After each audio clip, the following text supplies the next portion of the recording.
అందరికీ నమస్తే అండి. లక్ష్మీ పాలంకి ఛానల్కి స్వాగతం.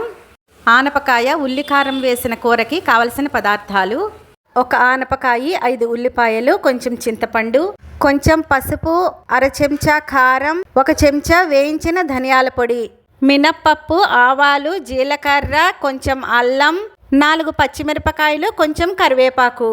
ముందుగా ఉల్లిపాయలను మిక్సీ చేసుకుని ఒక గిన్నెలోకి తీసుకోవాలి. పసుపు, కారం, వేయించిన ధనియాల పొడి ఈ ఉల్లి ముద్దలో వేసుకుని కలుపుకోవాలి. చింతపండు పులుసు, ఉప్పు వేసుకుని ఈ పదార్థం అంతా బాగా కలిసేటట్టు కలుపుకోవాలి. తరువాత పొయ్యి వెలిగించి మూకుడు పెట్టుకుని ఆనపకాయ ముక్కలన్నీ ఉడికించుకోవాలి.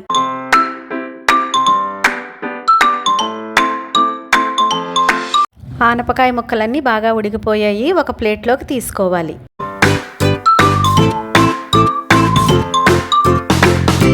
మూకుట్లో నూనె పోసి వేడెక్కిన తరువాత పోపు దినుసులన్నీ అందులో వేసుకుని బాగా వేగిన తర్వాత ఈ ఉల్లి ముద్ద కూడా అందులో వేసుకుని పచ్చిపోయేంత వరకు వేయించుకున్న తరువాత ఈ ఉడికిన ఆనపకాయ ముక్కలు కూడా అందులో వేసుకుని ఈ ఉల్లికారం అంతా ఆనపకాయ ముక్కలకి బాగా పట్టేటట్టు కలుపుకోవాలి.